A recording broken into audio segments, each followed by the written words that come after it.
ಕರ್ತನಲ್ಲಿ ಪ್ರೀತಿಯುಳ್ಳ ಜನರೇ, ನಿಮ್ಮೆಲ್ಲರನ್ನು ಯೇಸು ಕ್ರಿಸ್ತನ ನಾಮದಲ್ಲಿ ಸ್ವಾಗತಿಸುತ್ತೇನೆ. ಈ ದಿನದ ವಾಕ್ಯವು ಮತ್ತಾಯನು ಬರೆದ ಸುವಾರ್ತೆ 21ನೇ ಅಧ್ಯಾಯ 22ನೆಯ ವಚನ. ನೀವು ನಂಬಿಕೊಂಡು ಪ್ರಾರ್ಥನೆಯಲ್ಲಿ ಏನನ್ನು ಬೇಡಿಕೊಳ್ಳುವಿರೋ ಅದೆಲ್ಲ ಹೊಂದುವಿರಿ ಅಂದನು. ಪ್ರಿಯರೇ, ಈ ದಿನದ ವಾಕ್ಯಕ್ಕಾಗಿ ಸ್ತೋತ್ರ ಮಾಡೋಣ. ನಮ್ಮ ಜೀವನದಲ್ಲಿ ನಂಬಿಕೆ ಎಂಬ ಪದವು ಬಹಳ ಶ್ರೇಷ್ಠವಾದದ್ದು.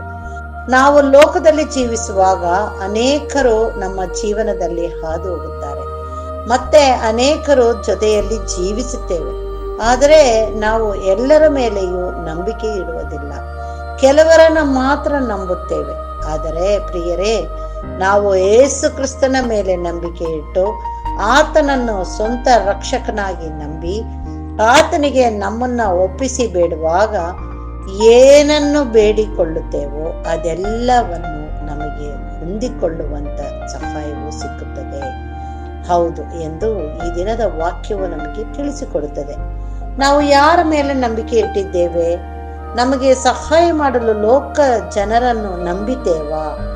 ಆಗ ನಮಗೆ ಸಂಪೂರ್ಣವಾದ ಸಹಾಯವು ಸಿಕ್ಕುವುದಿಲ್ಲ.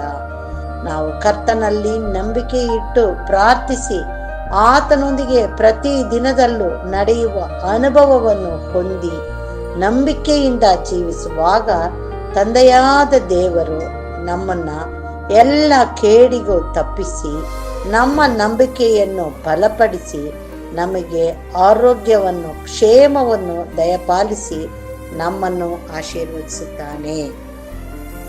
ಪ್ರಾರ್ಥಿಸೋಣ. ನಮ್ಮನ್ನು ಬಾಳವಾಗಿ ಪ್ರೀತಿಸುವಂತ ನಮ್ಮ ತಂದೆಯಾದ ದೇವರೇ, ಈ ದಿನಕ್ಕಾಗಿ ನಿನಗೆ ಸ್ತೋತ್ರ ಸ್ವಾಮಿ. ಆಯುಷ್ಯ ದಿನದಲ್ಲಿ ಒಂದು ದಿನವನ್ನು ಹೆಚ್ಚು ಮಾಡಿಕೊಟ್ಟು ನಿನ್ನನ್ನು ಕೊಂಡಾಡ್ಲಿಕ್ಕಾಗುವಂತೆ ಕೊಟ್ಟಂತ ನಿನ್ನ ಕೃಪೆಗಾಗಿ ನಿನಗೆ ಸ್ತೋತ್ರ ರಾಜ.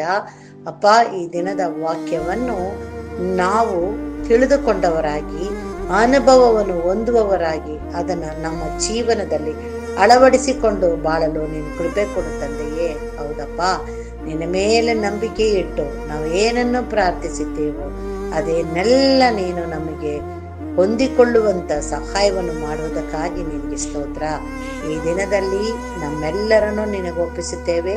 ಪ್ರತಿ ಒಬ್ಬೊಬ್ಬರನ್ನು ಕರ್ತನೇ, ಯಾರ್ಯಾರು ನಿನ್ನಲ್ಲಿ ಬೇಡುತ್ತಾ ಇದ್ದಾರೋ ಎಲ್ಲರ ಬೇಡುವಿಕೆಗಳನ್ನು ನೀನು ಕೇಳುತ್ತಾ ಅವರ ಪಾಪಗಳನ್ನು ತೊಳೆದು ಶುದ್ಧಿಗೊಳಿಸಿ ನೀನು ನಮ್ಮೆಲ್ಲರನ್ನು ಆಶೀರ್ವದಿಸಿ ನಡೆಸಬೇಕೆಂಬುದಾಗಿ ನಮ್ಮ ರಕ್ಷಕನು ಒಡೆಯನೂ ಆಗಿರುವಂತ ಯೇಸು ಕ್ರಿಸ್ತನ ಮುಖಾಂತರದಲ್ಲಿ ಬೇಡಿದ್ದನ್ನು ಹೊಂದಿದ್ದೇವೆ ತಂದೆಯೇ. ಆಮೇನ್. ದೇವರು ಈ ವಾಕ್ಯವನ್ನು ಮತ್ತು ನಮ್ಮೆಲ್ಲರನ್ನು ಆಶೀರ್ವದಿಸಲಿ.